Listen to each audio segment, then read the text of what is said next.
Welcome back to Let's Play Katawa Shoujo. I'm the Fusilier and we're back. Had a little bit of crash. I will say, I will not complain about things like the stability of the game, considering Katawa Shoujo is available free of charge on the website, the link down in the description, or you can just type Katawa Shoujo. Just download the full visual novel, play it for yourself, own it, completely free. Just some dudes on 4chan just made it, put it out there. So given that, it is really impressive. I will note with a little bit of bemusement, Katawa Shoujo is less stable and has performance issues exceeding that of like, you know, big AAA games where a bunch of stuff is happening on my screen. Anyhow, we were right in the middle of a scene, not normally where I like to cut, but didn't have much of a choice. Shi-chan says that sign language is different from any other, because you have to think about everything before you say it. That means every word has more weight, He-chan. Every single one is more important than usual. Normally I don't go off on side tangents either, but it's right at the beginning, so I hope it's okay. This makes me think of when I started this LP, my keyboard was broken, and this was the only game I could really LP.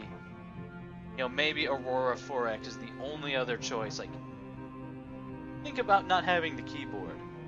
But the point is, I had to use the virtual keyboard on the screen. So when I wanted to communicate with my friends that I only am able to talk with online for now, I had to use the virtual keyboard and click every single letter into place in instant messaging. It was garbage. Now imagine that's your existence, and you can't do what I did, which is get a $10 USB keyboard and just be better. And it's just, that's just your existence, is you are living having to use basically the equivalent of the virtual keyboard. Everything is just slower. Like, I mean, over time, like Misha and Shizune, you can get pretty good at it. There's always going to be some, you know, maybe eventually you just don't realize it's any other way, or you kind of forget, like, that people talk. That was a dumb... You know what I'm talking about. Alright, sorry for the aside, everybody. So, pay attention, please, and stop interrupting me! Sorry. She continues her basic rundown of the basics of sign language. Eventually, she starts talking about stuff I start to recognize. In the end, I'm impressed. It took a bit of stumbling to get there. As a teacher, she's pretty good when she's serious. After a while, I start to notice that it's getting late. So I thank Misha, bid her goodbye, and go back to my dorm. I learned a lot today.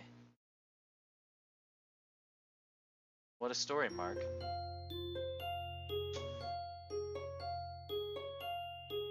What the fuck? Mobile device services stopped working. Which one is that? Hang on, guys, I'm trying to fix my shit. Mobile device service.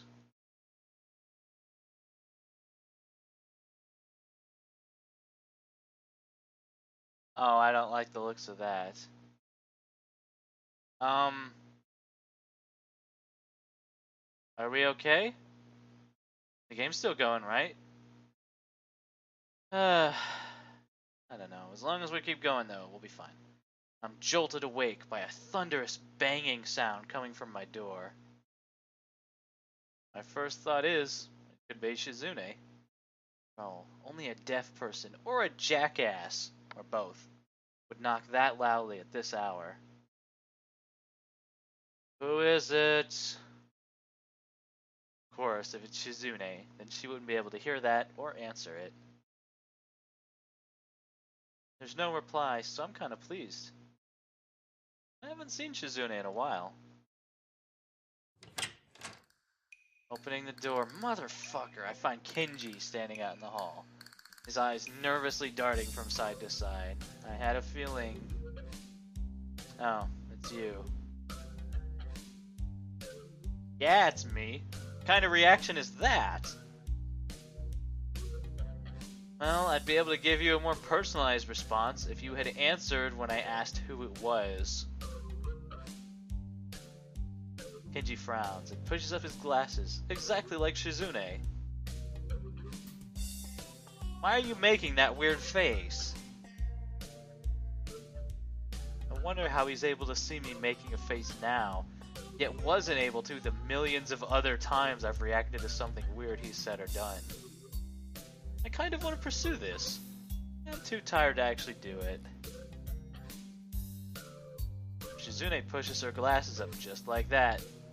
You know, the student council president? It's just a little weird. Oh, that got him. What the hell? What do you mean there's this girl who does the same thing? You mean she touches her glasses? I do that. That's my thing. Who is this bitch? Why are bitches all up in my business, stealing what I do? His character flips from anger to fear in the blink of an eye. Is she trying to replace me? Pod people? No, wait, that's an exact copy. Pod women?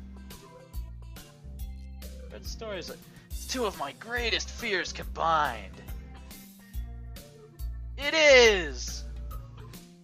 I can't believe he has a point. Hey, you going into town today? Maybe later. Okay, awesome. I have some stuff I want you to pick up for me at the post office. Some delicate and secret stuff. He speaks in a whisper, as if talking about his mail in even a normal tone of voice will jeopardize it. You can have your mail sent directly here, you know. No, you can't. You can have your mail sent to the school, and then the student council picks it up and then they give it to you. That's not the same as the mail appearing in your hands. Not a bad point. I don't trust the student council. Many dudes don't get their mail here, you know. They'd probably steal it all. They think that just because it's sent to them, they have a license to steal? I can just see them now, elbow deep in mail, fast grabbing all the free swag they can get a hold on. Sickening.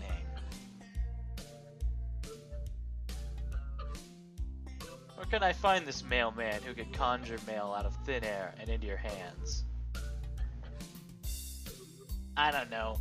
I bet the student council killed him to preserve their monopoly on all the student shit. Doesn't work that way. Is that what you wanted, though?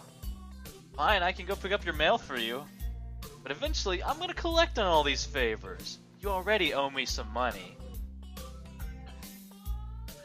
Thanks for reminding me. I'll pay you back after I get my package. Yeah, my bad. I can't really pay you until then. I'm still broke. Then I'm basically doing it for money, like a job. Why do you need the package first? Is there money in the package? Nah. I am seriously dumbfounded. Why can't you get it? Because I'm gonna remodel my room today into a war room. As the days go by, I realize more and more how dangerous feminism is. It really is everywhere, even in places like Iran. Can't tell how far up it goes. When the war begins, if we haven't transcended the concept of nations to fight for our genders, it will be chaos. No one will know who will take what side. And a war against feminism wouldn't just mean World War III, but the end of all life on Earth as we know it.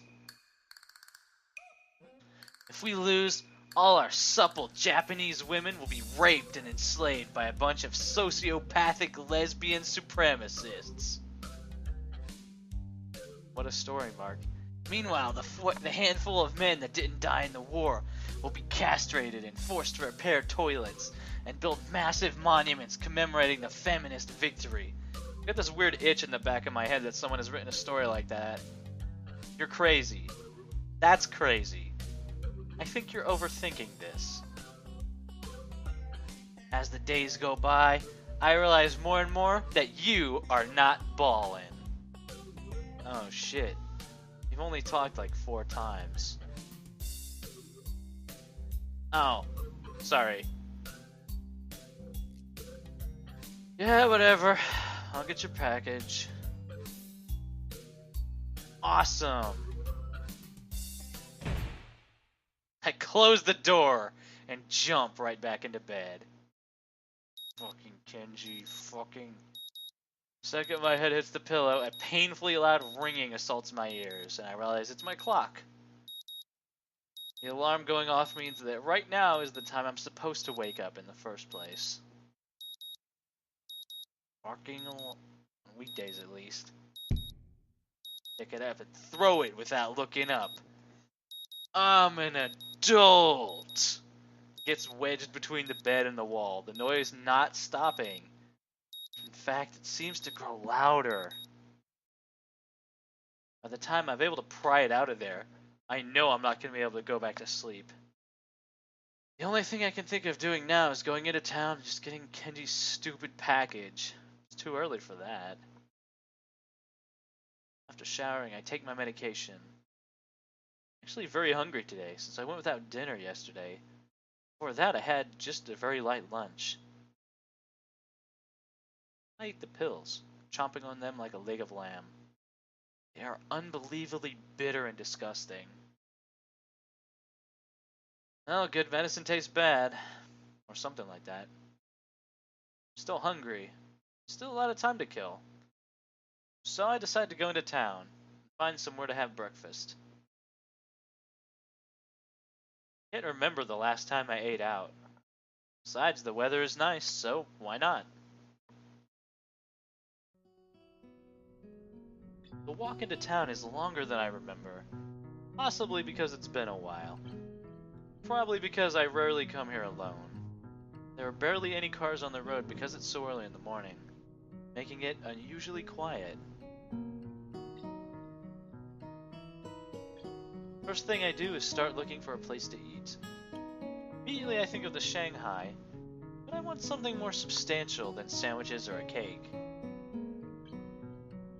It's so early though, I decide to get Kenji's package first. Picking it up at the post office doesn't take very long. The moment I see it, I'm enraged about what a pain in the ass it will be to carry this thing all the way back to the school. The box is huge. You need 2 hands to hold it. Insultingly, it's not even very heavy. It's just unwieldy. I was thinking of wandering around for a little while, but with this thing in tow, that's going to be a real problem. I guess the Shanghai is my only option now. Everything else is closed. The ones that aren't all have about the same menu. That fact also makes me want to throw some more business Yuko's way. Before I can even open the door and enter, someone taps me on the shoulder from behind. I turn around and see Shizune there. Instinctively, I look for Misha, but she doesn't seem to be here. Good morning. Looks like those sign language classes are already starting to pay off. I'm tempted to sign it right back, but then she might think I know a lot more than I actually do. For now, I just give her a wave and open the door. She's probably here for her morning tea and didn't come here just to greet me. That I'm right. Shizune follows me inside the tea house. So we know a little bit and she doesn't know that we know any sign language. It's a total ghost town in here. It's not exactly peak hours. Every other cafe I passed at least had a few customers. Actually, the Shanghai has been fairly empty every time I passed by. How does this place stay in business? Hello, thank you for choosing to patronize our establishment. Donk. Yuko bows with the force of a falling axe, and her head collides with the box in my hands, launching it towards the floor. Oh no! I'm sorry! I'm really sorry! Sorry! Please forgive me! Okay. You don't have to do that. Hello, thanks for choosing our shop thing, since we know you. But it's part of my job. You're here early. What can I get you? I just want some coffee for now. Wonder what Shizune wants. Not Misha, there's no real way to tell. Or any way to even ask. I haven't learned about that yet. She's here, so I'm pretty sure that means she wants something too. I don't really know what Shizune wants. Does she have a usual? Wait, she might want something else though. Perhaps you should bring us a menu, just in case. Look around for one. Can't find anything that looks remotely like a menu. Menus. I'll look for one right now.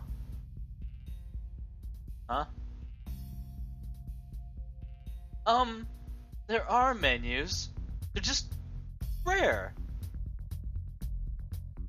It's only a restaurant menu, not a collector's edition.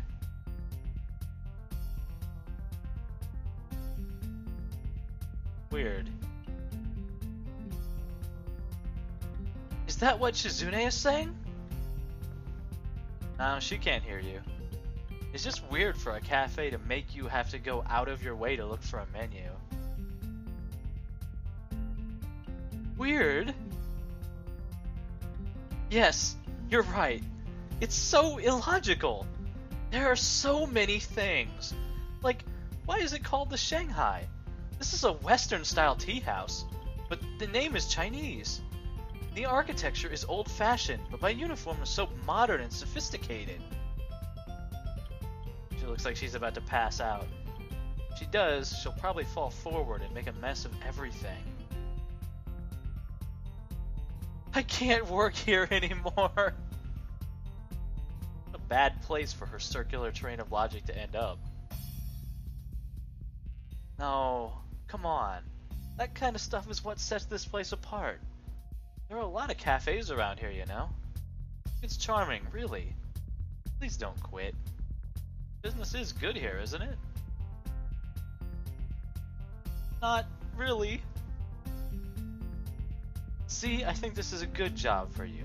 It suits you. You shouldn't quit. You should get my fucking coffee. I've never had to defuse this kind of crisis before. Eventually, I managed to calm her down and convince her that I'm sure Shizune just wants what she usually orders here. Yuko walks away to get our drinks. By then, Shizune has already picked a table. There are no other customers. Yuko isn't the most talkative person, so it's very quiet.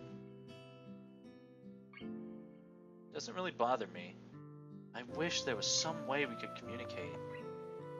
There are so few moments when we're alone. Shizune and Misha are almost always together, to the point where sometimes it seems like they're one. Now it's just me and her, and I'm unable to understand her, or have her understand me. It's terrible. You don't have your little notepad today? I know it's the weekend and all, but it's not like you to be unprepared. No, that's fine. I really like using it anyway. Still, it would come in handy now.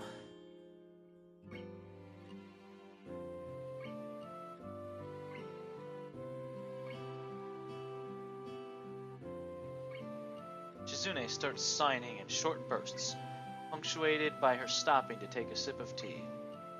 Strange how she doesn't make the slightest attempt to change how she normally acts.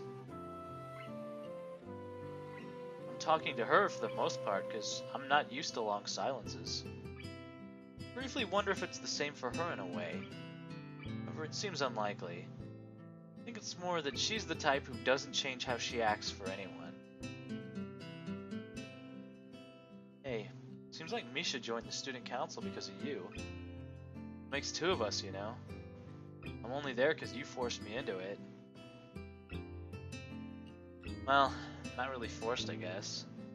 If it wasn't for you, I wouldn't have joined. sounds slightly romantic. I find myself blushing a little. I feel like such an idiot. Although, I still don't know why you joined. Should have been the first thing I asked in retrospect, but I'm really curious. I'll have to remember to ask Misha sometime.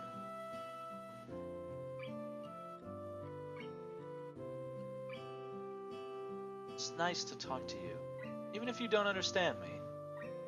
I wonder if it's the same for you. That would be really great.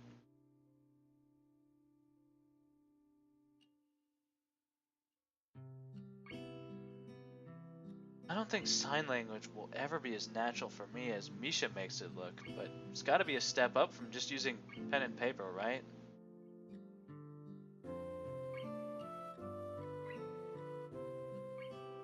Both been finished with our drinks for a while, and Shizune's eyes fall upon the box sitting in its own chair by my side.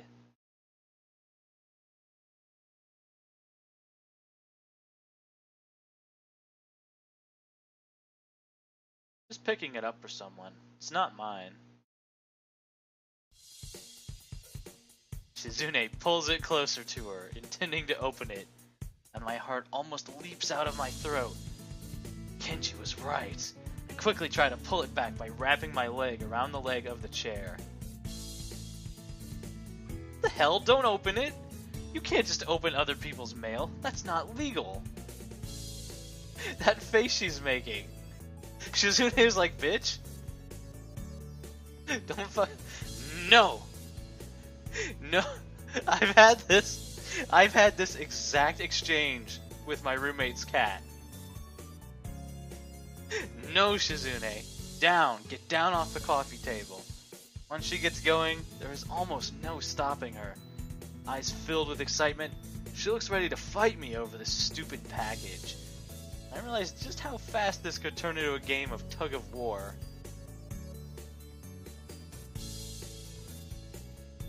Almost out of my seat now and waving my arms like an air traffic controller, where she finally settles down. Shizune pouts, not pleased with having her curiosity checked. Gets up to leave. It's about time to, I guess. We've been here a while. I protectively pick up the box before standing up myself. Suddenly, she tenses her fingers excitedly, and pulls out a marker from her pocket and starts writing on Kenji's box. Hey, what are you doing? I said this isn't mine. Hey! Can't even see her with it blocking my vision. Fine, at least let me put it down first. I have to read whatever she's writing anyway. I'll help you carry it. Doesn't seem like she's finished though. Shizune draws a fierce line afterwards to signify that there's a catch. But it's a game! The first one to stumble loses, and the loser has to carry it the rest of the way by themselves.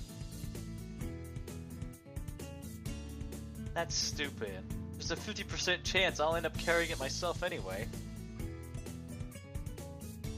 Actually, I feel pretty stupid myself right now. I just forgot she can't hear me. I stop talking and shake my head.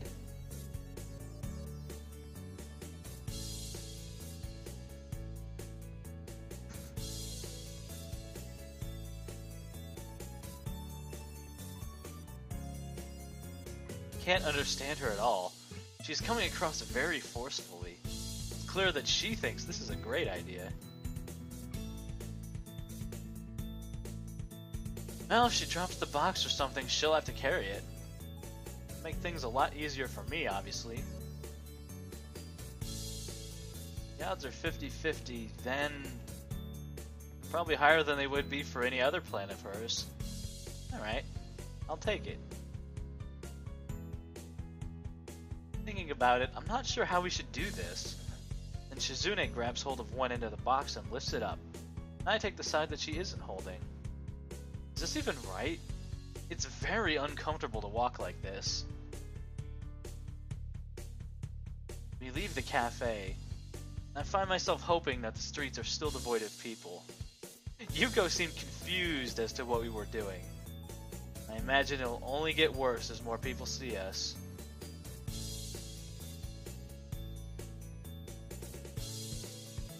Shizune doesn't seem bothered at all while walking with her arm at this unnatural angle. She just grins confidently, and periodically makes some sort of weird gesture. There are people staring at us as time passes. The usual morning crowd begins to fill the streets. I feel silly, but I'm sure that if I give up, Shizune will take it as a sign of surrender. Can't allow that. I think I'm doing well so far. Initially, I just write Shizune's little hand signals off as her preemptively gloating. But I catch on quickly that she's actually signaling where she wants to go. It dawns on me that this isn't a competition. It's not much of a challenge, first of all. Second, it's really more of an exercise in teamwork. It's just that Shizune has made a punishment for failing instead of a reward for doing well. Our fingers touch under the box. Shizune moves her hand away, almost dropping her side of the box in the process. Well, that's game over for her. She doesn't look very happy. Does she think I did it on purpose to make her lose? She does. She isn't making a big deal out of it. All's fair in love and war. I feel like I should take it from her and carry it myself. She pushes me away when I try. She dare fucking pity me. She glares at me as if to tell me off, but she can't. That box in her hands, she is basically gagged. Sad expression flickers across her face for a second. Maybe on realizing that, having acknowledged that there are some limitations she has to deal with, after all. However, she's still as prideful as ever, even when it's to her detriment. She wouldn't accept letting me allow her to skip out on the consequences of her bet. Anything is fair during the game, but the results have to be honored to the letter, huh? Shizune is an interesting type of person.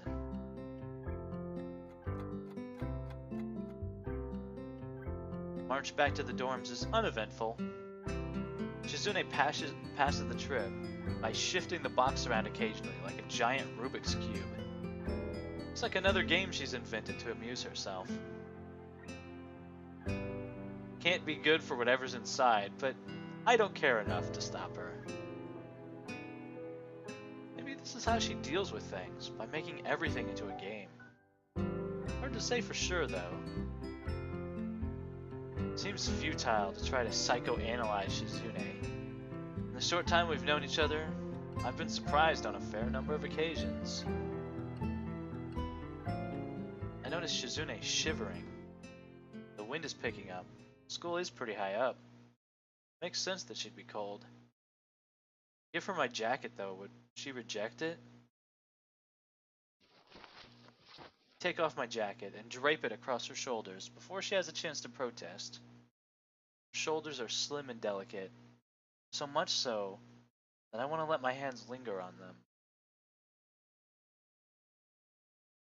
Shizune flinches when my fingers brush against her, understandably surprised. Sorry.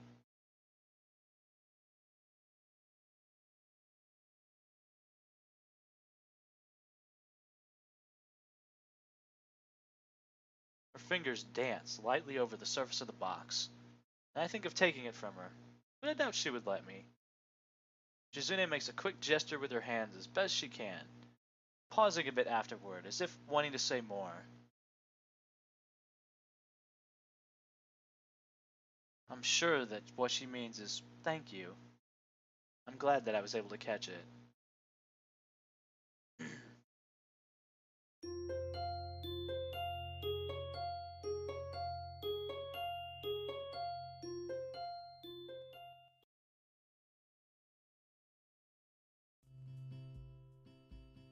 Seems like a pretty good place to leave it off for today. Next time on Let's Play Katawa Shoujo, on we go. More of Shizune's route, learning sign language, whatnot.